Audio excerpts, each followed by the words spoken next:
ሰላም ሰላም የኔ ቤተሰቦች እንዴት ናችሁ? እኔ በጣም ደህና ነኝ፣ እግዚአብሔር ይመስገን። እንደምን ከረማችሁ?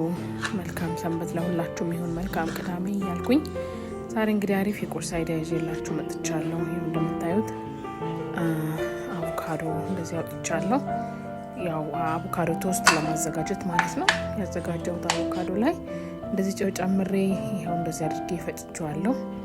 ከዛ እንቁላል እንጥዳለን ማለት ነው።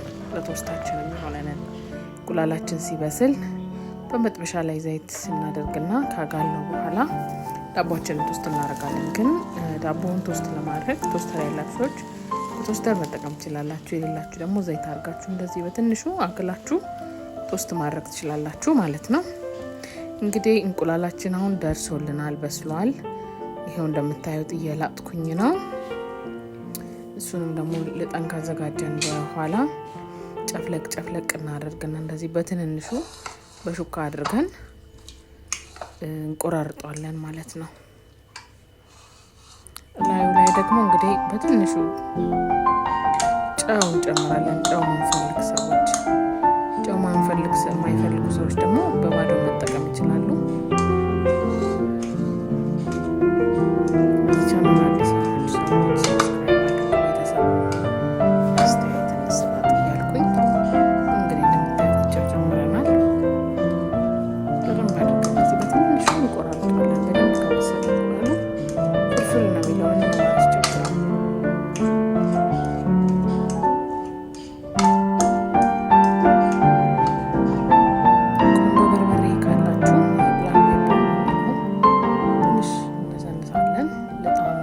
ለሽታው አሪፍ ነው።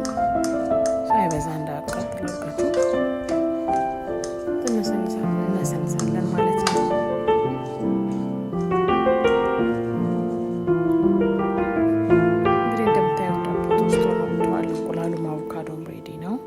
ይኸው እንደምታዩት ደረቅ አድርገን ጥሩ አድርገን ጠብሰነዋል። ላዩ ላይ ለሁሉም እንዲዳረስ አድርጌ አቮካዶ አድርግና ላዩ ላይ እደመድማለሁ ማለት ነው።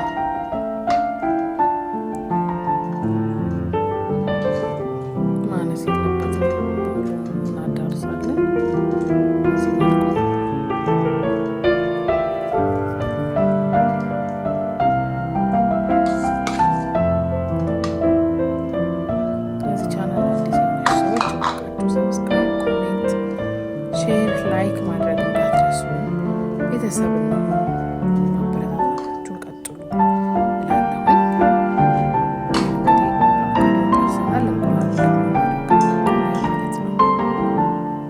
የእናንተ ሀሳብና አስተያየት በጣም ያስፈልጋል፣ ያበረታታል። በእውነት በጣም ደስ የሚል ነገር ነው የሚፈጥረውና እንበረታታ እላለሁ። እንግዲህ ስትሮቤሪ እና ታጥቦ የተቆራረጠ ሚንት ወይም ደግሞ በተለምዶ ናና የምንለው ቅጠል እንደዚህ እንጨምራለን። ከዛ ሎሚ ከላይ በጣም ብቻ ሳይሆን በጥሬ ስለሆነ እየገባ ያለው ሁሉም ነገር ሎሚ ያስፈልገናል። ጁስ ስንሰራ ከላይ ከመጨመር እንደውም አብሮ መፍጨት ነው ይሻላል።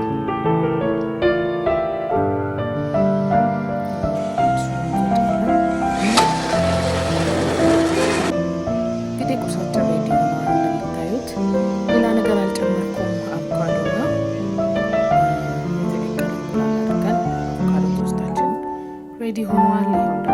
እንደምታዩት ቀርቧል። መልካም ማዕድ ይሁንላችሁ፣ ይሁንልን። ይህንን እንግዲህ በምትወዱት መንገድ አዘጋጅታችሁ በቤታችሁ መጠቀም ትችላላችሁ። ቀለል ያለ ቁርስ አይዲያ ነው። ለልጆቻችሁም ለቤተሰባችሁ ብትመገቡት በጣም አሪፍ ነው። ቀለል ያለ ነው ለማለት እወዳለሁ እና ሰርታችሁ ሞክሩት፣ ኢንጆይ አድርጉ። አመሰግናለሁ። መልካም ዕለተ ሰንበት ይሁንላችሁ። ሰብስክራይብ ማድረግ እንዳትረሱ። ቻው፣ ሰላም ሁኑ። ባይ